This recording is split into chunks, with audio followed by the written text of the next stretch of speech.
This episode of Mission Log Live is brought to you by the Eagle Moss Shop, home of official Star Trek collectibles, including rare and highly prized starship models from all Star Trek TV series and related productions. Use the promo code MissionLog for 10% off your order at shop.eaglemoss.com/USA/missionlog. And I'm Ken Ray. Oh, right. John's not here. Welcome into Mission Log Live. And I'm Ken Ray. John has left the country. Oh, some say fled. He's out of town, out of state. Oh, some say on the lam. I'm kidding. He's actually probably someplace eating something. So that leaves the Star Trek talk to you and me, as we do almost every Thursday night at 7 p.m. Pacific, 10 p.m. Eastern. Mission Log Live is a place and time where we get together to talk Trek and Trek-related topics. This week, we are headed back to Deep Space Nine. No, wait, we're headed to Risa. Actually, we're going all sorts of Star Trek places in various Star Trek times with Thomas Marrone and Nick Duguid. They work for Star Trek Online. Thomas is a ship and user interface artist. Nick's a senior environment artist. They're both steeped in Trek, and I'm very much looking forward to talking with them. Gabriel Lorca. You may know him as Captain Gabriel Lorca. He's in the house. He brought actually Landry with him as well. So we'll talk about bringing people and places and ships and environments that you know into a playable arena. And of course, we'll take your questions too. You want to talk about general Star Trek stuff? You want to talk about Star Trek Online? You want about... I'm interested, honestly, in the whole being in or on Star Trek versus, playing in or on Star Trek, which doesn't make as much sense as I wanted it to. But hey, bring your questions. That's my point. You can join our Zoom meeting. You can use the one tap from your smartphone, or you can call 669-900-6833. 669-900-6833 is the phone number to call.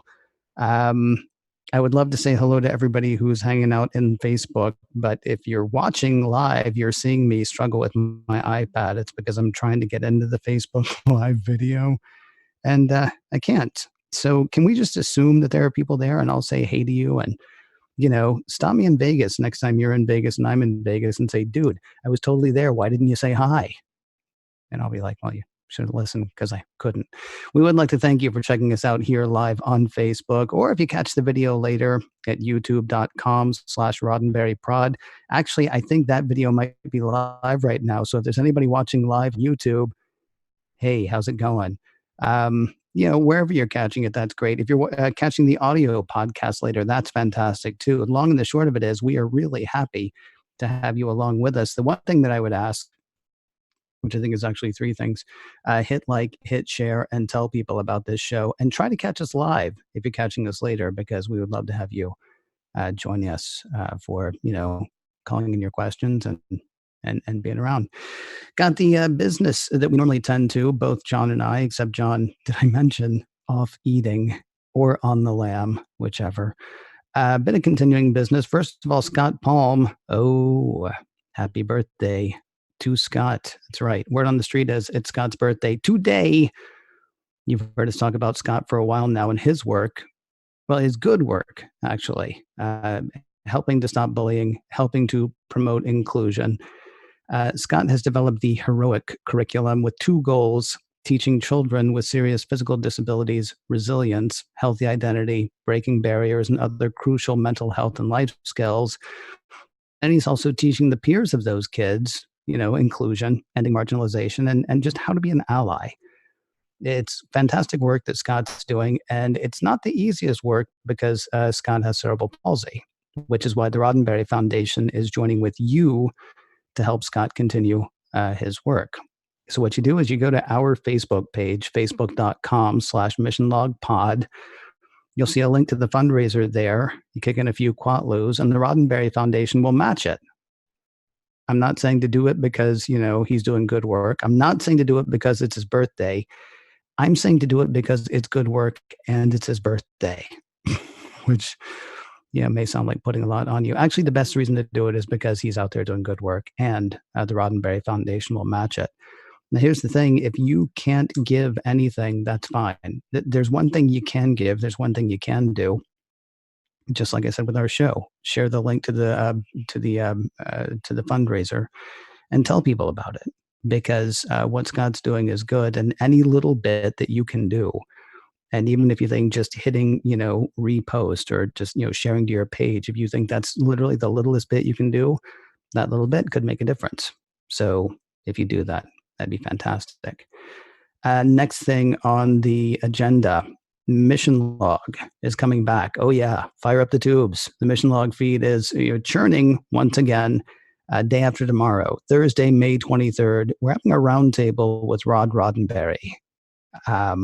Mission Log's been going for 6.5 years now. We've actually been working on it for over 7, but it's been going for 6.5 years.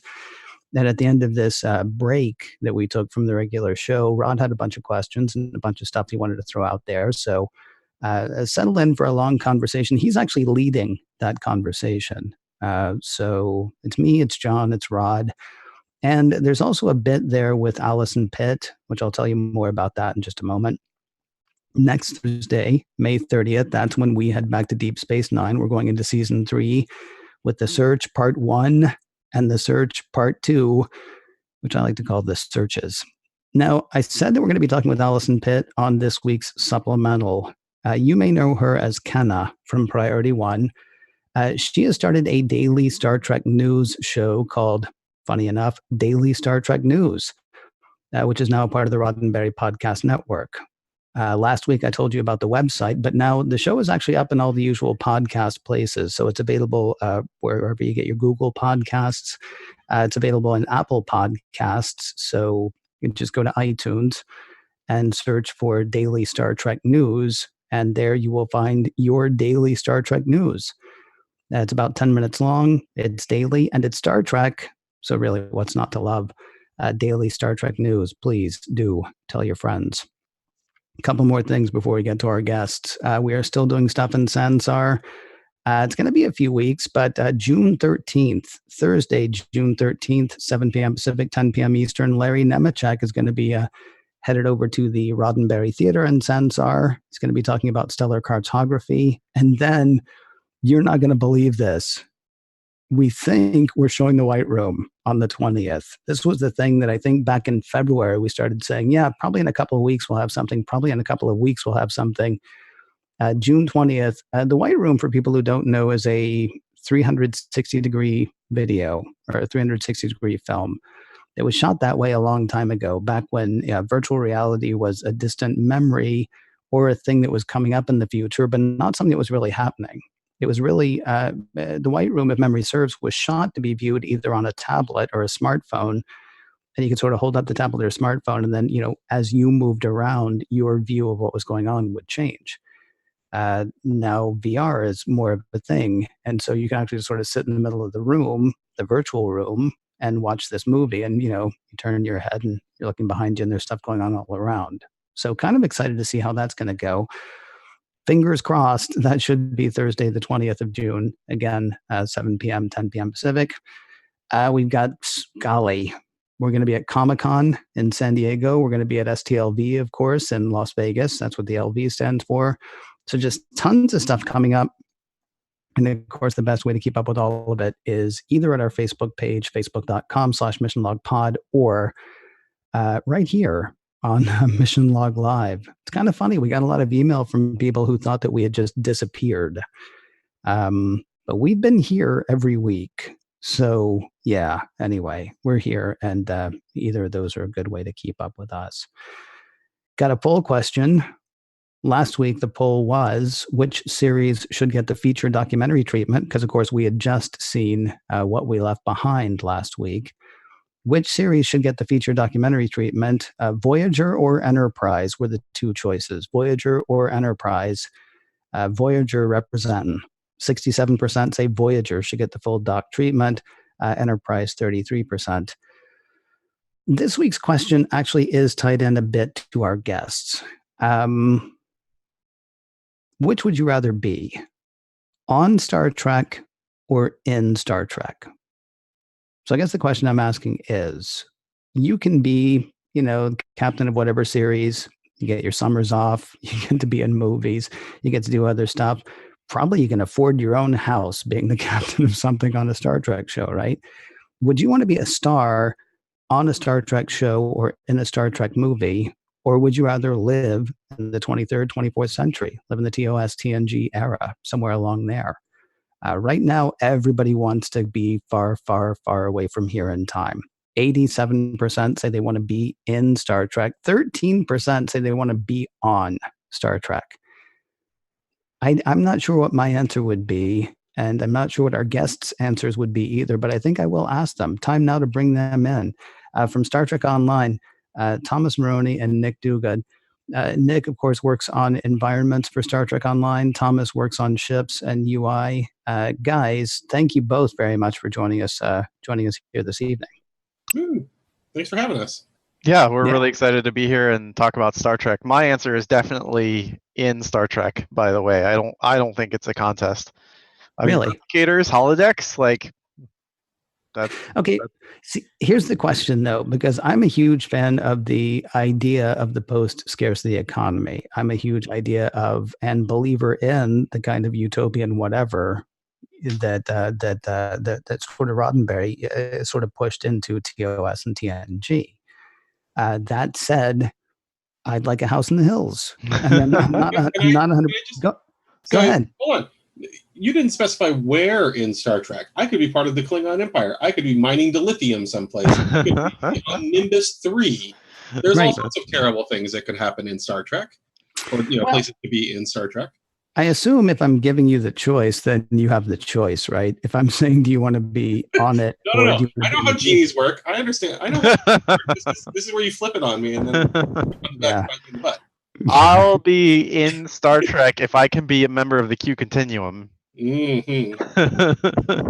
That's asking quite a bit, isn't it? But yeah, that's fair. All right. So obviously, you guys are not just computer. I don't want to say nerds, but I will. One of the first questions I like to ask people when I get a chance to interview them is, it's not like, prove to me that you're a Star Trek fan, but I want to know how people came to it. So I don't know who wants to go first, Nick or Thomas, but what I want to ask, and then that'll give the other one time to think about it.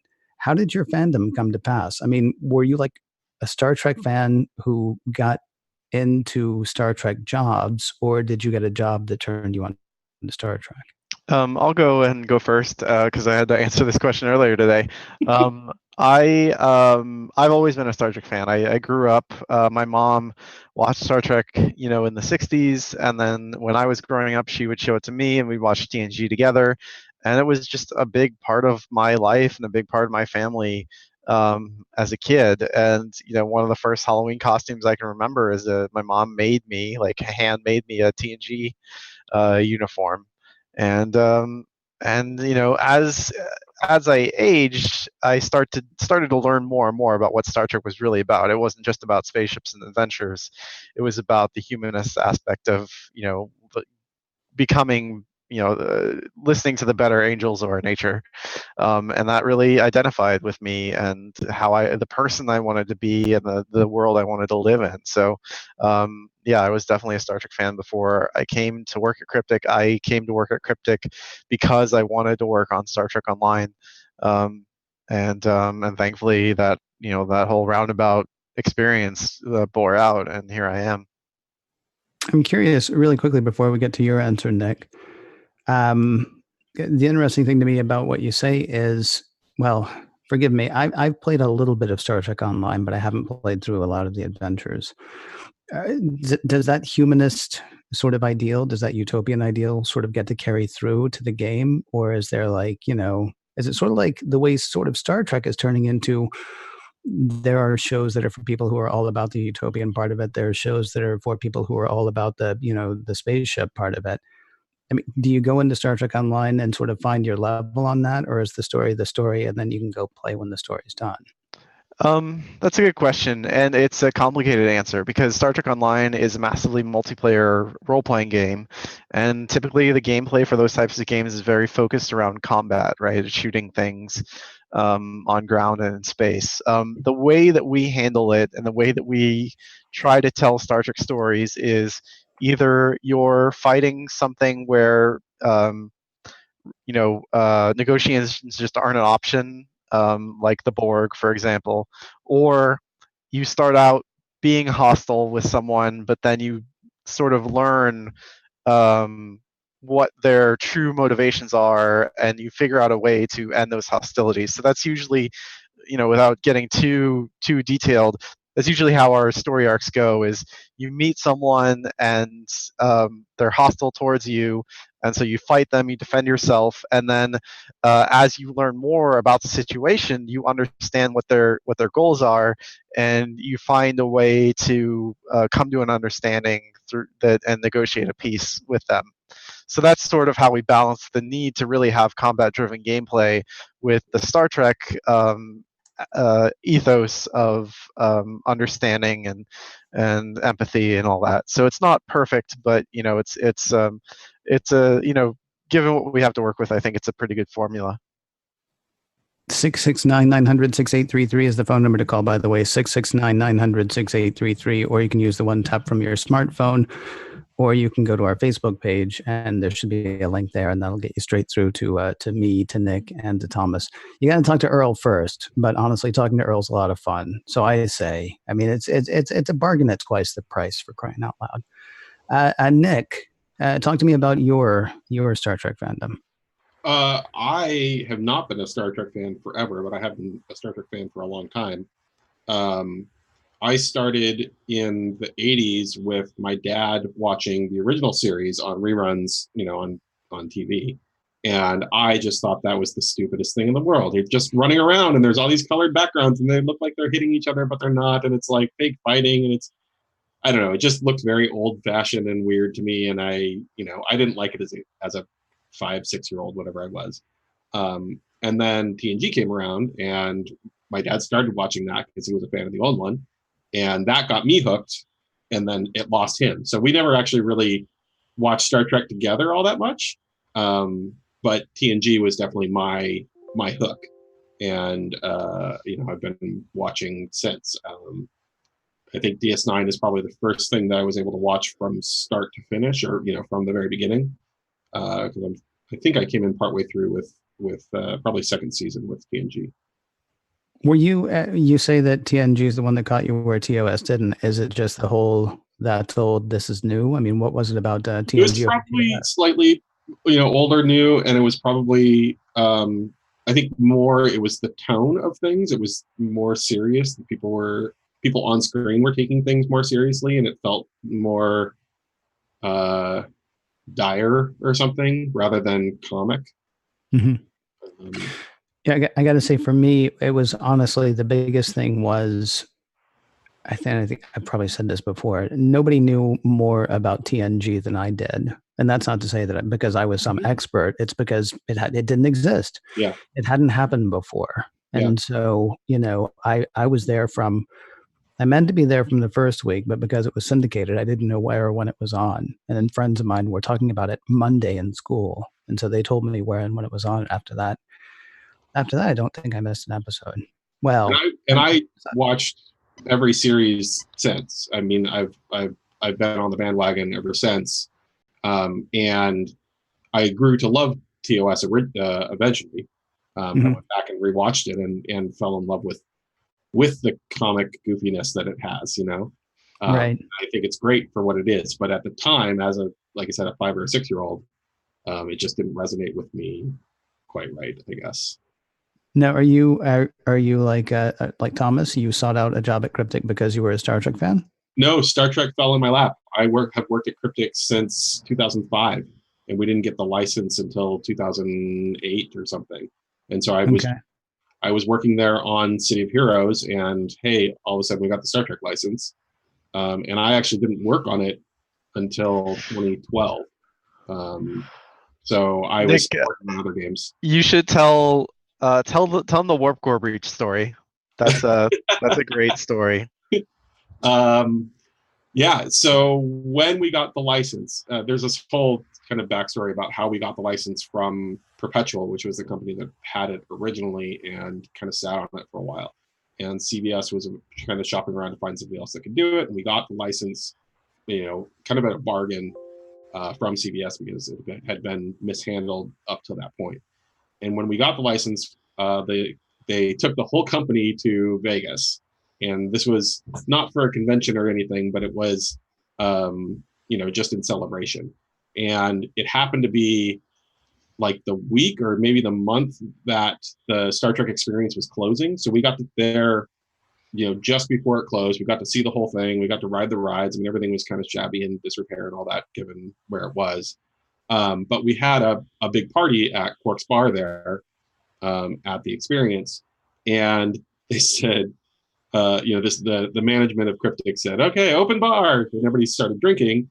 And if you'd ever been to Quark's Bar at the experience, they had what were called warp core breaches. And they were literally fishbowl-sized drinks filled with alcohol that you had multiple straws go into. And the idea was that you'd have one at the table and everybody would share this drink. And it turned out that everybody started ordering these things, and they were like, I don't know, $45-50 a pop or something. And so very quickly the management caught on and was like, we meant open bar for single alcohol drinks only, not these giant warp core breaches.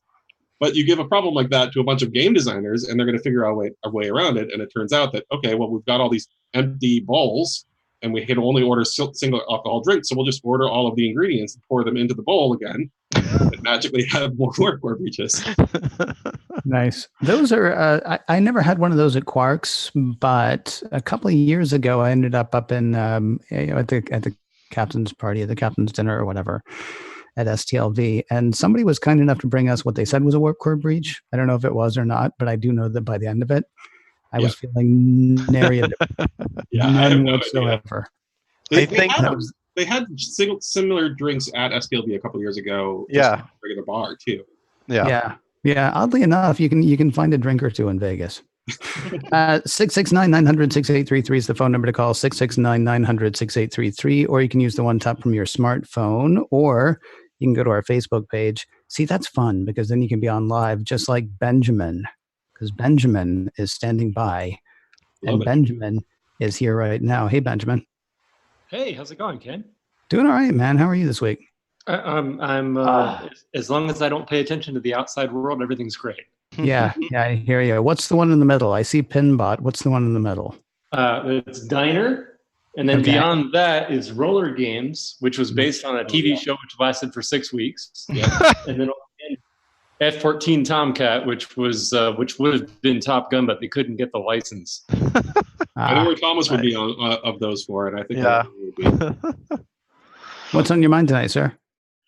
Oh gosh, I've been listening to this really great podcast about the Twilight Zone called the Twilight Zone Podcast, and it's hosted by a very nice British guy, and because we all know there's a new Twilight Zone on television right now, and as I've been watching it, the thing that I've been thinking the most about is that there are a lot of other things doing Twilight Zone better than Twilight Zone is doing it. The thing that says it is the Twilight Zone is doing it now. And there have been so many good science fiction movies coming out that I kind of feel like are doing Star Trek really well right now.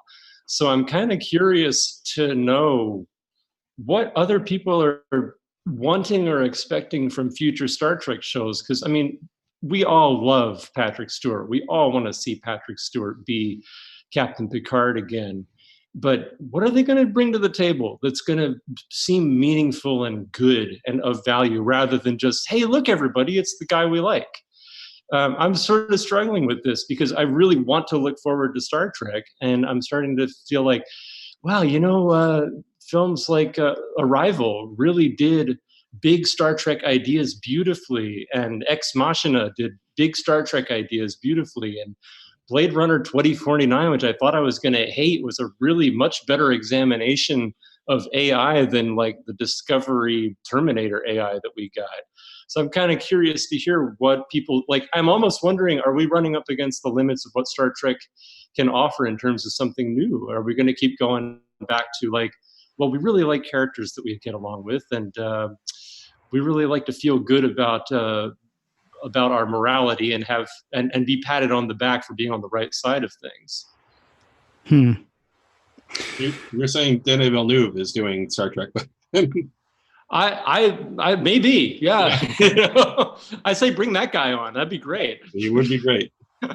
Yeah, he's doing Dune, actually. So he's going to be busy for probably the next 15 to 20 years and have no movie at the end of it to show, unfortunately. Are they going to make 9 movies like Lord of the Rings style? Because that would be one approach. Honestly, that's the best way. Well, we'll save this for the Dune podcast, which I think is coming up in 2155. But yeah, I don't know. Do you guys have some thoughts on what Benjamin's saying? Sure. I will say my 2 favorite Star Trek movies are Galaxy Quest and Master and Commander. So if you want to watch 2 good Star Trek movies, go watch those 2 movies. I think why some of this happens is people bank so much on the brand that they kind of don't. They rely on the brand to give them a story to tell.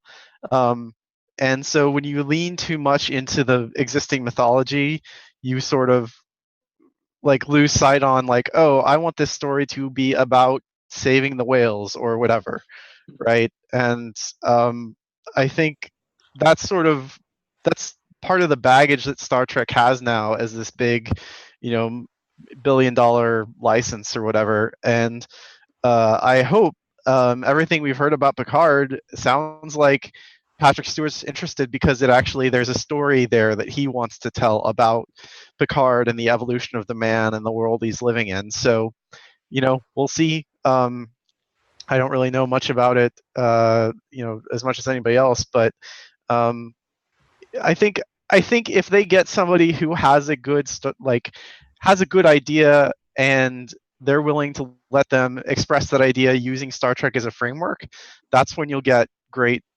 Star Trek stories, right?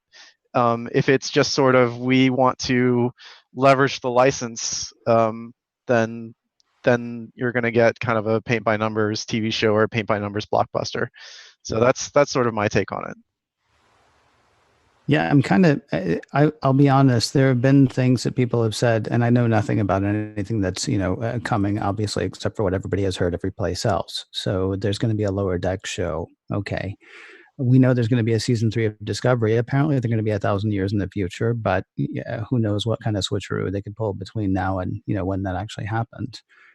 Picard, a lot of people have joked and said is old man Picard. There's been this thing that I've heard people say that they're looking forward to there being a Star Trek that isn't necessarily their Star Trek. They're looking forward to there being so much Star Trek on TV that, some of them won't be for them, but others of them will. I am almost to the point of hoping that there is so much Star Trek online that somebody gets to do the full philosophical one. That somebody gets to do, that somebody goes back and does, hate to say it, the Orville, which of course is just going back and doing TNG. It probably wouldn't be as funny, but let's go back to that kind of thing, that kind of exploration in a way. Personally, I thought Ex Machina was a film noir more than anything else, but I'm with you on Arrival. Arrival was just an amazingly mind-blowing thing, and probably beyond Star Trek's ability to do. Yeah, honestly. I miss the idea of Star Trek being a platform for exploring big sci-fi ideas. And really, if we look honestly at the whole history of Trek episodes, you start to be able to list them off on maybe 2 hands, the ones that are really sharp sci-fi concept shows. It's like the joke about TOS being, it's 79 episodes and a dozen really good ones. But I also think what was cool about TOS that they tried to do, which I would like to see them try to do again, is bring in the science fiction authors and give them a crack at writing for this. And maybe that makes the case for doing more things that are episodic and de-emphasizing the season arc format. Because I would like to, the problem they ran into is like, these authors have these big ideas that you couldn't do on a TV budget. But I think that people now, 50 years later, are a little bit more aware of what the limitations are, plus the production costs of doing special effects are a lot lower. So I say they should resurrect that idea. I would love to see what some of the really interesting sci-fi authors out now could do within the Star Trek realm. I'll totally ascribe to the idea of there being too many Star Treks and things that I'm not interested in, but other things that I am. I hope that there's a lot of Star Trek that can cover a bunch of different areas of the market and draw people in from other places that may not have been interested in Star Trek previously. I may not watch a kids show about Star Trek, but kids would, and kids will then potentially be interested in Star Trek and learn more about it and watch some of the other shows that have already existed. Why not? Why not see what else is out there, so to speak? You bring up an interesting point as well, Benjamin. As far as bringing in a science fiction author, I don't know if this is a good or bad thing, but I mean, Michael Chabon is, of course, going to be is lead writer, I think, or was lead writer at one point anyway on Picard. Tremendous writer, won a Pulitzer Prize for The Amazing Adventures of Cavalier and Clay. Not science fiction, very character driven in a way, although Cavalier and Clay was an amazing, amazing novel that really did deal with a lot of big issues. So while he's not a science fiction guy, he may be perfect. I mean, go back to Nick Meyer, right? Not a huge Star Trek fan, certainly, but you could argue whether Wrath of Khan is a good Star Trek movie, but it certainly was the Star Trek movie that, in a lot of ways, I think saved Star Trek. Well, I think that's the flip side of the Star Trek coin, is that if it's usually either or. It's like they're either talking about a really interesting science fiction idea, or we're digging deep into characters. Mm-hmm. And I think, of course, that's so much of what has made Star Trek endure is our love of the characters.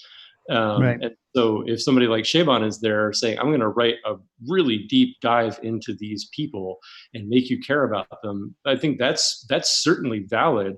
And I think that could make for some very good storytelling. One of my problems with Discovery was I felt like they wanted us to love these characters so much, and they kept hitting us over the head with how much we were supposed to be in love with them. And it was too soon. It was like the JJ movies killing Kirk and redoing the Wrath of Khan. It was like, well, this can't carry the same impact because these guys haven't been together for 20 years. There were a lot of very tearful, very emotional beats in Discovery that I was like, I don't even know these characters this well, but I know that you want me to really be feeling something. And it felt very much like I was being told to have a feeling rather than being given the space to come to love and appreciate these characters to where those really connected with me emotionally rather than just like, I know what you're telling me to feel. I think that's a problem with TV in general these days. I mean, there's a lot of shows that are like that where we're in a rush to tell a story, and so we don't necessarily have time to go into the backstories of everybody, and so we can't make you feel as much about these characters as you might need to in order to really feel invested. Yeah, I mean, as exciting as episodes like Sacrifice of Angels in DS9 was, it would mean a little less if you didn't have Take Me Out to the Holosuite, right? Like if you didn't have the character-driven show, like episodes where people were just having fun and had small daily problems, because that's sort of how you get to know somebody. It's not just about how they deal with a crisis, but it's like what kind of food do they like to eat, what's their favorite like book, what's their favorite holo program, like all that stuff is stuff you learn in a slow build up in 26 episodes, not 13, 14 episodes. Well, and imagine if they did Sacrifice of Angels in the second season or something, right? Like that. No, it was way after. It was before Take Me Out to the Holosuite, but no, I understand. But I'm saying, like, if they had done it in the second season, we wouldn't have invested with it. Yeah. We wouldn't have cared as much, right? You get one of the greatest moments in TNG is the last episode when Picard finally comes down and sits down to play cards with everybody. Yeah. And that is a revelation because for 7 seasons he hadn't. And there's, I mean, like one of the biggest examples of this right now, I think, is Avengers Endgame capped 10 years of storytelling or 11 years of storytelling. And 5 years ago, DC saw what was happening and said, quick. And so, like, we're supposed to care that Superman's mom and Bruce Wayne's mom are both named Martha, and that means something to them. And I didn't care. I'm like, what is Gotham doing so close to Metropolis? I mean, they tried to rush that so quickly, and I think, Benjamin, you probably could make the argument I think you have made the argument. Actually, they did the same thing in Discovery. I mean, we care about Star Trek, and so then they're like, well, then you care about this character because we're telling you that's your main character and that's who you care about now. It's interesting as we're having this conversation, it's occurring to me that my two favorite Star Trek episodes of all time are The Cage and All Good Things. And so The Cage, they both have these really heady science fiction ideas in them. And they both have a lot of character. And even The Cage, which is like, it's a pilot episode, we're dropped in the middle of this thing of like, Pike is kind of having a career crisis or a midlife crisis, and he's not sure he wants to be a captain, which is very not 1960s television writing. He doesn't come off as the big hero at all. But that element is there. And, it comes to bear in what he goes through with the Telosians. They're like, here's everything you wanted. And so our interest and investment in him as a person informs the science fiction idea. As with All Good Things, it's like this we've seen Q and Picard have this back and forth over the course of many seasons. Somehow I'm finding a correlation between these two stories, even though one comes at the end of a very long growth experience for all these characters, and one is right at the beginning. I think they both share this thing of giving us just enough to go on. One TNG, they're giving us a lot to go on, but giving us something to go on with the characters as well as an interesting idea. And it's a beautiful balance of those two things where they manage to be walking the line of like trying to blow your mind, but also giving you something that's very grounded so that you can relate to the idea through the eyes, through the experience of another person, which I think is a neat trick and not that easy to pull off. There are a couple things I would say really, really quickly, though. And you keep saying science fiction ideas. And when you're talking about artificial intelligence, you're very much talking about a science fiction idea. But I'm thinking some of the most important episodes of Star Trek might be things like, I mean, whether they did it well or not, you could say that the TNG episode, The Outcast, certainly had a lot to say. Let That Be Your Last Battlefield is quite possibly one of the most important hours of television, certainly from Star Trek, if not just important hour of television. Neither of those are science fiction ideas. Right. It's the thing that people have said in the past where science fiction, because if you try to make it Archie Bunker or you try to make it like, something that's about your neighborhood and you're talking about racism, not nobody, but a lot of people are not really comfortable having that conversation. So let's make it spaceships and let's make it people who are ridiculously, prejudiced because one has stars upon stars and the other one does not. And then you can sort of talk about it. So, I mean, are they science fiction ideas or is it just that science fiction gives us the freedom to address those ideas in ways that we don't have to be quite as afraid? I think some of them are science fiction ideas and some of them sort of just straddle the line. I mean, with The Cage, you're talking about aliens that have the power to make you think you're experiencing things that you're not. And then I think you made the correlation. It's like, oh, it's just like television. It's like, oh, you have this narcotic experience of just sitting in a room and having a false experience or an illusory one rather than a real one. And that's kind of doing both things at one time. I started off with mission creep talking about the Twilight Zone. But one of the things that has made me think about the Twilight Zone a lot as I've watched the show, one of my difficulties with it is like, I can see that they're really going for a lot of social commentary. They're really trying to take on the big issues of today. And I applaud that. But I also feel like if you're to do that really deftly and to make that an exercise worth pursuing, occasionally you can let that be your last battlefield. Occasionally you can say, racism is so stupid that we're going to just hit you over the head with it literally in black and white to make the point of how stupid it is. Occasionally you can do that, but more of the time, and I think especially in today's society, if you're that didactic, most people who don't already agree with the point of view are not going to tune in, or they're just going to find reasons to fight back and push back against it. It's a very difficult grace to have as a writer to create a space in the mind of a viewer who doesn't start out on the same page as you, where they might be given pause to consider a different point of view. They might be given pause to think, I hadn't really thought about it that way before. And, I love when you call it. Twilight Zone did one that was a Me Too episode. I didn't think it was a great story. Which I didn't think was a great story. But I'm sorry? I think we got a little bit of a lag there because you cut out a little bit. Unfortunately, actually, I need to dive off anyway because we got some business to take care of. Plus, I got some more questions for the guys. But seriously, call back in whenever the heck you want to, because it's always a tremendous playground when you call in. Just some fantastic. I really appreciate that, Ken, and I will definitely call back, and I'll finish my thought maybe next time. Nice talking to you. Yep. Have a good one. Thanks a lot, Benjamin. 669-900-6833 is the phone number to call, 669-900-6833, or you can use the one tap from your smartphone, or go to the Facebook page, facebook.com/missionlogpod. Of course, if you're there right now doing that, then I don't need to tell you where to go. Just, click on the thing and be on with Thomas and Nick and me. We'll get back to Thomas and Nick in just a moment, but first I want to remind you about our fantastic sponsors at Eagle Moss and their new offers that they have for you. I don't know if you like the a little tiny ships that they have, or the larger Discovery collection, or the even larger XL editions, but whatever it is, go there and check it out because there are tons of just fantastic ships available. Eagle Moss Shop is open and ready to do business with you, and listeners of Mission Log can actually enjoy an extra 10% off select models. What you do is you go to shop.eaglemoss.com/USA/missionlog and look at everything they got there. Some ships you're going to recognize, and some ships you're going to say, well, now hold on a second, that's not right. Oh, it's right. It just didn't hit the way you thought it was going to hit. Like there's Rick Sternbach's early concept model of the Voyager. There's the Interphase USS Defiant from the original series episode, The Tholian Web.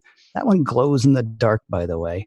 There's the Phase 2 concept Enterprise. There's the USS Titan. I might even be reading a Titan novel. I'm not sure yet. Look around. There's this ton of stuff there for you to check out. If you don't know what the Titan is, by the way, there are Titan novels. And then there's actually a ship to go along with it. These are officially authorized by CBS Studios. Each and every model is die-cast, hand-painted, and comes with a display stand, plus an in-depth magazine featuring exclusive artwork and highlighting the ship's history, its design, and its place in Star Trek lore. To order, go to shop.eaglemoss.com/USA/missionlog and enter promo code missionlog, all one word, at checkout to receive an extra 10% off your order. That's missionlog, all one word, at checkout to save 10% at shop.eaglemoss.com/USA/missionlog. And a big thanks to Eagle Moss for sponsoring this week's show. Can I just toss in there that there is also an Enterprise F from Star Trek Online in that collection? Okay, yeah, but it's not a mile and a half long, right? No. Will it fit on a desk? That's my question. It's the normal Eagle Moss chip size. Yeah. Oh, there you go. 669-900-6833 is the phone number to call, 669-900-6833, or you can use the one tap from your smartphone, or go to the Facebook page and join us there. Speaking of ships, Thomas, how did you end up doing that? Because you're a Star Trek fan. Okay. You're working for Cryptic. Okay. You're not a character guy. You're not an environment guy. And we'll talk about environments in just a moment. How did you end up virtually building virtual starships? It's been a long road. Good night, everybody. Sorry we're ending the show early, but write to Thomas to find out why. Well, I started off doing user interface.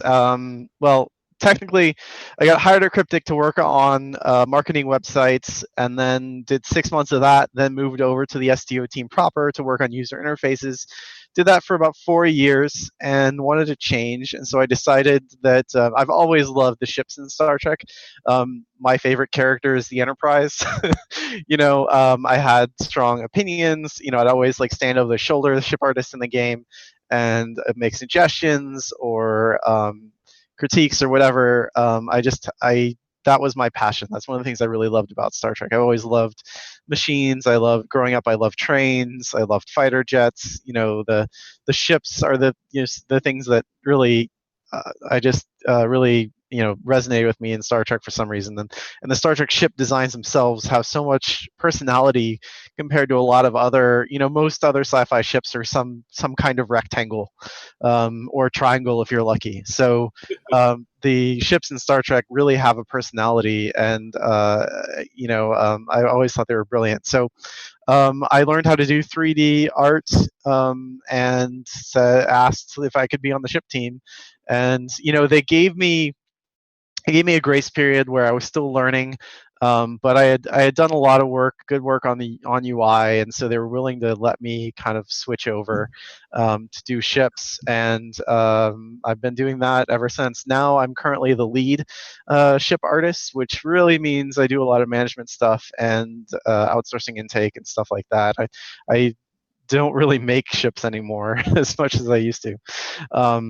But yeah, that's sort of it was a roundabout journey for sure. But the one philosophy I have about making ships is, like I said, they're characters too. So make sure when we're doing ships for Star Trek Online, every ship, since they're all ships that a player can fly, we want to make sure that every ship feels like it can anchor its own show. Every ship is a hero ship, when we make a new ship design. So we try to put a lot of detail and a lot of personality into everything we're doing. I got to ask you before we get to environments with Nick. There's the TOS Enterprise. There's the refit for the motion picture. There's the Enterprise A. There's JJ Track, and now there's the Enterprise from Discovery. Mm-hmm. First of all, I guess every time you see them, can you spot all of the differences immediately? Yes, and absolutely. Okay, and then the other question is it the bones of that ship that you like, and so you can like the Discovery one at least in the same league as TOS, or do you put a bloody A, B, C, or D at the end of it? Which Enterprise is your Enterprise? I love the original Enterprise because it's simple enough. It looks like a real machine. It looks like something. It looks aspirational in the sense of, hey, we might be able to actually build something like that someday. Aesthetically, I think the refit Enterprise from the motion picture is probably the best science fiction starship ever designed, just in terms of proportions, grace, detail, all of that stuff. It's hard to top that ship, and so that's I think the general arrangements are the same across all those ships that you mentioned, but I think because of that, I think there's a lot to be said for the details. And I think there's a reason that most time, anytime someone has tried to reinvent the original Enterprise, they always steal from the refit. The Discovery, Constitution, it's supposed to be the Constitution from the TV show, but they had to, sweep the nacelles back, and they had to do things to the bridge and the underdome and change the curve of the saucer and stuff. So I really think there's a reason everybody, and the JJ Enterprise too, just took a lot. It's not bad. I mean, it's but it took a lot from the motion picture refit. So I think that's sort of the king of the hill as far as the Enterprise. And you ask if Thomas can spot the differences. We as a team watch Discovery every week, and whenever there's a new episode out, the whole team goes to the warehouse and we all watch it together. And whatever that episode was, where they first showed the new Enterprise at the end of the first season, as we're walking out, Thomas is already rattling off, well, they changed this and they did this. And most of the rest of us were just like, ooh, Enterprise. Thomas all over all the details already. All right, so going over to you, Nick, then talk to me about the environment. Yeah, no, we definitely get to know them like the back of our hands. It's maybe not right off the bat because they're all different. Voyager, Interior, and TNG and TOS and Discovery, they all look different. But once we've gotten into them, we definitely know every corridor that they run down. I know exactly what part of the set they're on, which I didn't as a kid. As a kid, it was all one, watching TNG, it was all some magical set that went on forever and ever. And now I can be like, oh, that's in this spot, and we're facing this way, and we're going that way, and and also whenever they redress something, we're always like, oh, well, that's that room. They just flipped this, and they did that, and they moved this wall over here, and they added this part, and they lit it differently, and So yeah, we're pretty good at spotting all of that, and we can dissect them even if we don't spot them right off the bat. We can pause it and take screenshots and all that. It's always great when they try to save money, because it makes us save money. Yeah, it's funny. Games get a lot of crap for like reusing assets and for just taking something and repainting it and whatever. And that's exactly what all of the shows have done the entire time. And honestly, like yeah, it saves us money because we're making things digitally, so it's easier to do. But it saved them a lot of money too, and that's the whole reason they did it, right? See, I don't know if you guys would like me more or dislike me more. I think you like me more, though, because John is always the one who says, oh, and that was a redress of this set from this thing. And we're back on this bridge that was reused from this thing and all this stuff. And I'm like, I'm watching. It's like, wow, look, it's a new room. It's kind of the same thing when a new Enterprise comes on screen. It's like, that's the shape of the Enterprise. And that's enough for me. Yeah. As long as it's more than just like, well, something I could draw. We got Michelle on the line. I'm going to ask her to hold on just for one moment, because I got one other thing I want to tell you about first. Coming up in about 40 minutes after this show, we would like for you, please, to stay on Facebook. Not something I often say, but I will say it now. Priority One, a Roddenberry Star Trek podcast, is coming up after this show. Each Tuesday at 11:30 Eastern, 8:30 Pacific. Elijah, Kenna, and Anthony bring you news from all over the Star Trek multiverse. It's TV and music, not music. It's TV and movie news. It's gaming news, literary reviews, tons of stuff. There's a news segment, as I say, and just, yeah, it's a bunch of Star Trek conversation. A tremendous amount of fun. So you should catch it live if you can, 11:30 Eastern, 8:30 Pacific every Tuesday night. If you cannot catch it live, it's available as a podcast on Friday morning. Well, on Friday. So either look for that in iTunes or wherever you get your podcasts, or go to podcast.roddenberry.com and you'll find the latest show there as well. That is Priority One, Roddenberry Star Trek podcast, coming up later tonight at facebook.com/Priority One podcast. Michelle has been waiting patiently. Good evening, Michelle. Hi, Michelle. Hello. Hi. What's on your mind tonight, Michelle? Just my first time here. I was kind of just curious to watch. Oh, okay. Well, did you have a question for Thomas or Nick? No. Oh, okay. Well, okay. Can we ask you questions now? No, don't do that. Oh, okay. Don't. Well, thank you very much for watching, Michelle. And be sure and stick around and join us again some other time. I got to say, we got about 9 minutes left. If anybody wants to call in, 669-900-6833, or use the one tap from your smartphone, or go to the Facebook page. I said at the beginning that you guys have Lorca and Landry. We do. And while I know this is not, what you guys work in specifically, you've both been around Star Trek Online for quite a while now. Because you don't just have Lorca and Landry. You had Rekha Sharma as Landry, of course, and Jason Isaacs as Lorca come in and recreate their roles for the game. Talk to me about that process. Talk to me about having somebody like faces. It's sort of like what I was asking about the ships and the environments, except these are people. Like we've seen Rekha in Battlestar Galactica and Discovery. We've seen Jason Isaacs in The Patriot and Harry Potter movies and Discovery. Talk to me about bringing these people that we know into this, completely made up environment. So we have Rekha actually came and visited the studio, which is really cool. Jason Isaacs recorded his lines in London, I think. But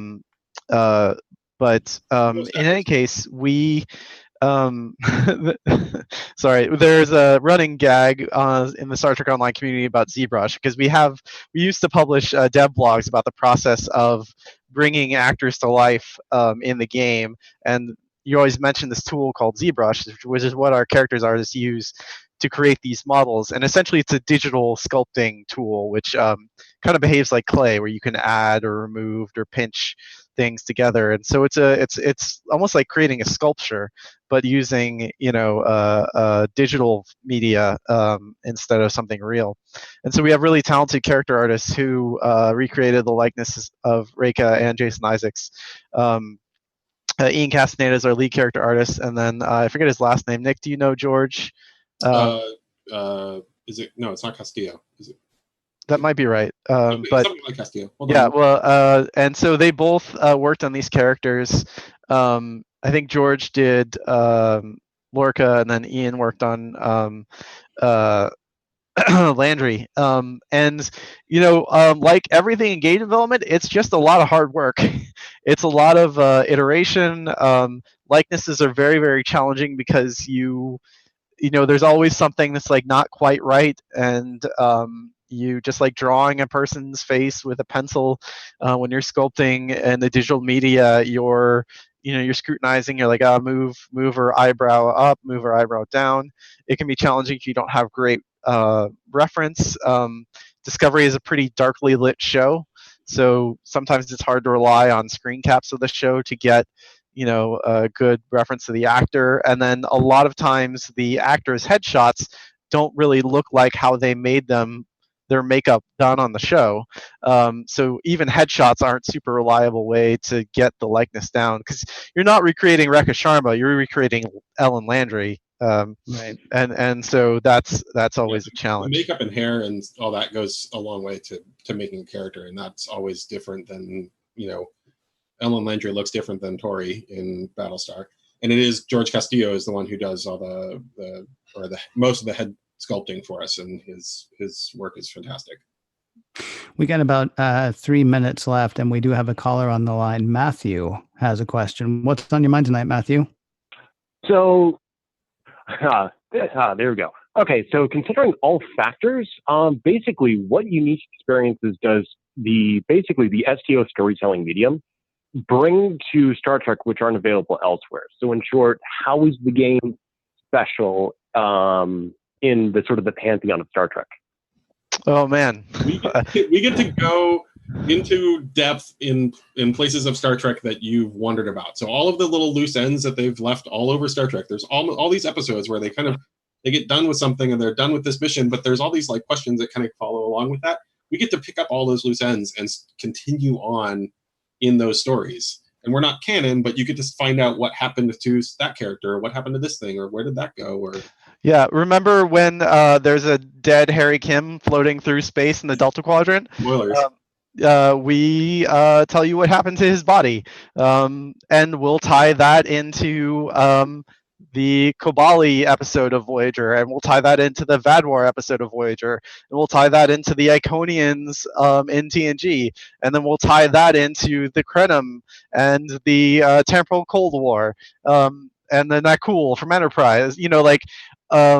We spent years creating all these threads between these loose ends, like Nick said. And the other thing I would say is that it's sort of like a Star Trek.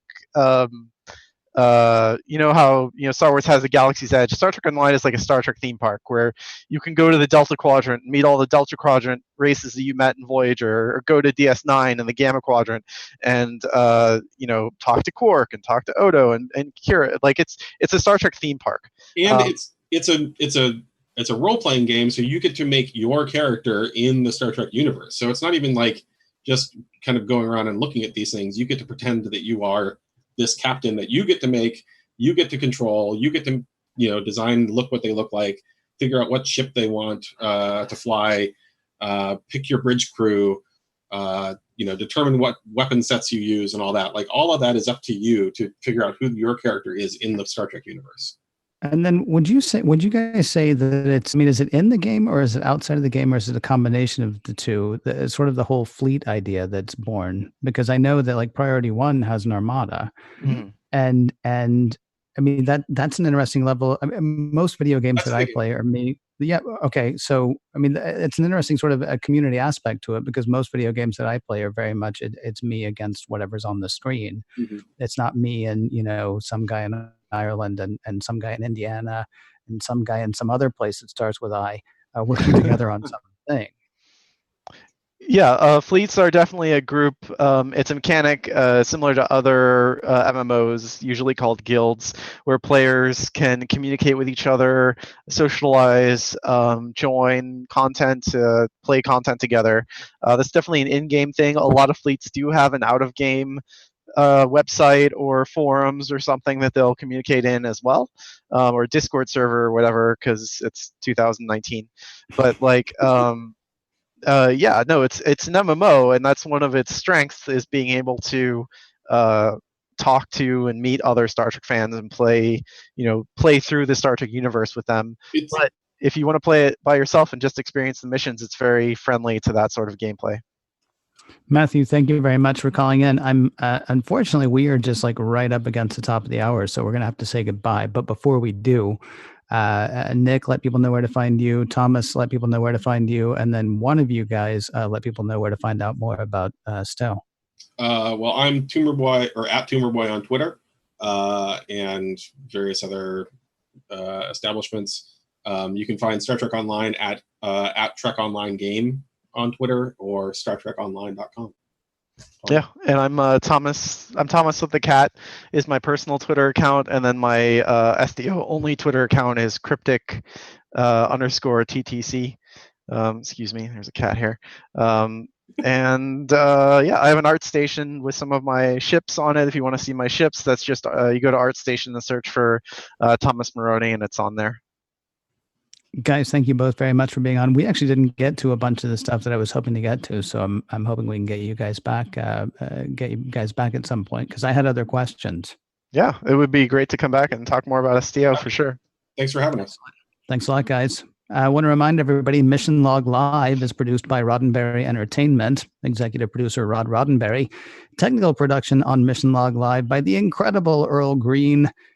Do be sure to visit podcast.roddenberry.com for the latest from the Roddenberry Podcast Network, including not just Mission Log and Mission Log Live, but also Women at Warp, Priority One, The Trek Files, and Daily Star Trek News. If you would like to support Mission Log directly, that'd be fantastic. Patreon.com/Mission Log is the place to do that. Thanks to everyone who joined us live or later, and we will talk to you next week.